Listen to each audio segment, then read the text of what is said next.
Reggie Bush joining us via the Cowherd Global Satellite Network. So let me start with the obvious question. When you got the official news, you could now once again be part of the USC family. What was your initial reaction? I was excited. This has been something I've dreamed of for a long time, to be able to come home and spend time with some of the younger players, some of the coaches, some of the faculty, the staff members there. There's still people there that I've developed strong, close relationships with that I've known for a very long time, all the way down to the equipment people. And that's, a testament of what we built in our time there while I was at USC. We built relationships that extended far beyond the football field. And most, and if not all of the people, that I've spent time with there, especially my teammates, I consider family. And to this day, we are, that relationship, again, like I said, goes far beyond the football field. So for me, we're excited to be back. Can't wait to get to the university and get to know some of the young players there, and start to help, initiate change and just help bring back greatness to USC. At the lowest point, Reggie, may have been 10 years ago, may have been 7 years ago, when you could not connect with USC, ostracized from the program. How bad was it? What do you mean? How bad was it for me? How bad was it? What you love the program and you're told keep away, stay away. Yeah. What's that like to go through? Yeah, it's tough. It's very tough. I went through a lot as a person. I went through a lot as a man. A lot of my confidence as a man was shot down, and I had some struggles throughout my career in the NFL because of the things that happened to USC. A lot of the things that I experienced, that I went through, that I went through, that I had to deal with, from backlash, from everything that happened.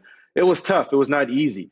But this is the thing for me. I couldn't stay in that spot because if I stayed in that spot, then I never would have, had the opportunity to really enjoy my time in New Orleans. And that's the thing. Everything happened so quick. For me, I got drafted, went to New Orleans, a team, an organization that needed change in a city that had just been destroyed by Hurricane Katrina. So I quickly had to get to work. But this always lingered in the back of my head. It always lingered in the back of my mind. It's the thing that kept me up late at nights, almost every night. And it's the thing that, that kind of haunted me too as well.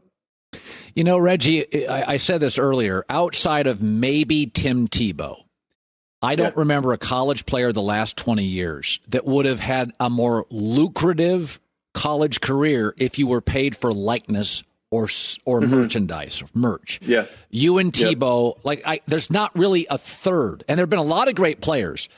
But take me back. You're 19 years old. The NFL's not in Los Angeles. Right. You were in a group of 2 or 3 sports people in the city of Los Angeles, 10 million people, as the biggest star. Just take me back to the best, the crest, the best years of USC. What was it like to be Reggie Bush? It was amazing. It was amazing to be able to look on the sidelines and see Snoop Dogg, see Will Ferrell, see a lot of, ex players, Marcus Allen, Ronnie Lott. You see those kind of guys on the sidelines cheering for you and supporting you. And it means a lot. And that's one of the reasons why I can't wait to go back, because I know what it means to be able to look to that sideline and see some of the OGs, some of the older guys who did it before you. Marcus Allen is from my area. We grew up in the same area where the high school he went to, I grew up maybe 5 miles down the street from. And so, I looked up to Marcus Allen, for a long time, and I still do, because of the person that he is, the man he is, and guys like Ronnie Lott, who have been in my corner from day one.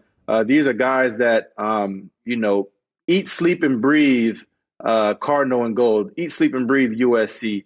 And those are the kind of guys that, I can't wait to get around those guys and again, help bring back some of the greatness back to USC. I got to ask you about the Saints. We had Gerald McCoy was on yesterday, and Gerald McCoy said, I'm going to accept Drew Brees' apology. When I was a young player in the league, Drew Brees helped me, and I was trying to sack him. I thought Drew was tone deaf, and I think it's much more important to be concerned about what Michael Thomas thinks of you than the president. And I think he was tone deaf and made a correction. Do you think Drew could struggle winning everybody back in that locker room? You know him. Well, I know Drew personally, and I know my relationship with Drew. And very similar to the story Gerald McCoy is saying that, Drew helped him.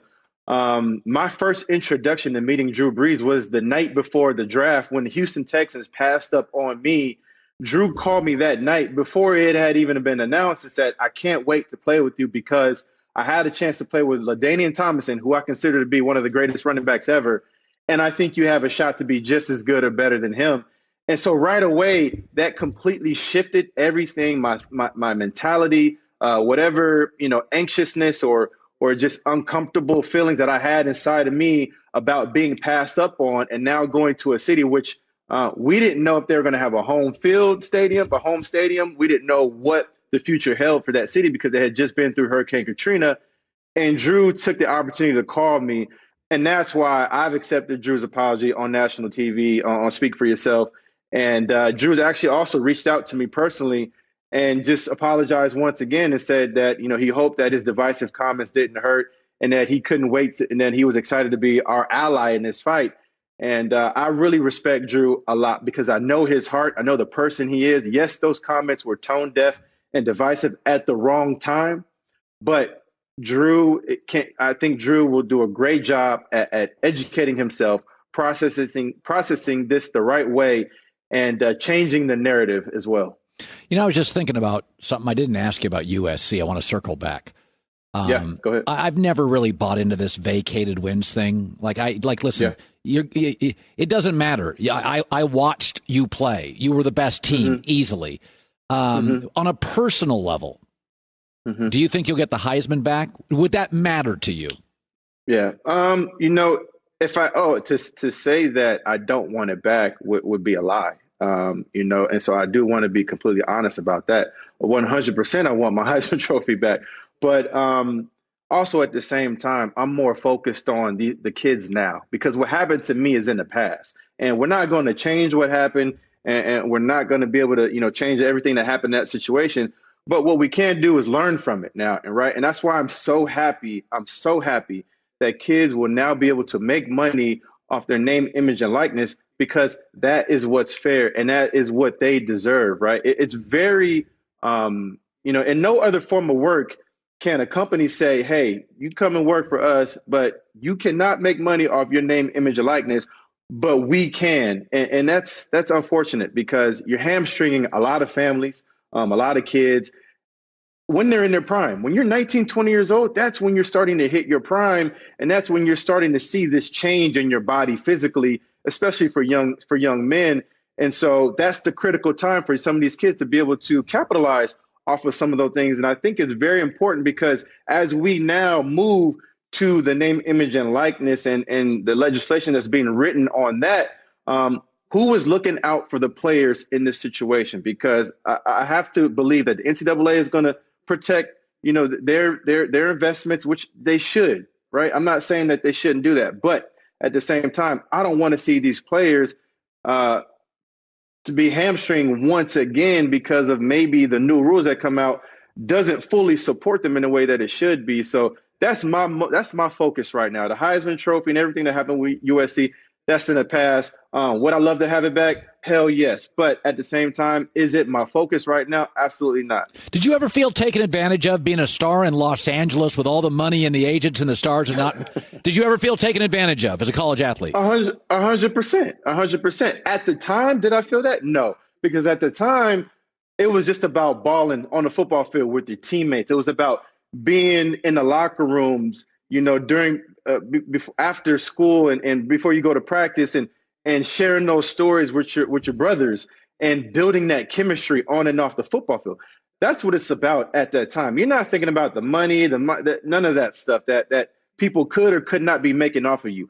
Once you leave and then you start to really understand what college football is all about, then that's where you go back and you say, okay, there was a big significant injustice that happened here. Not just to me, but to everybody that came through the college system, because again, as I said before, in no way, shape, or form is it okay to tell a young kid when he's in his prime, you can't make money off your name, image, and likeness, but this big-time corporation can.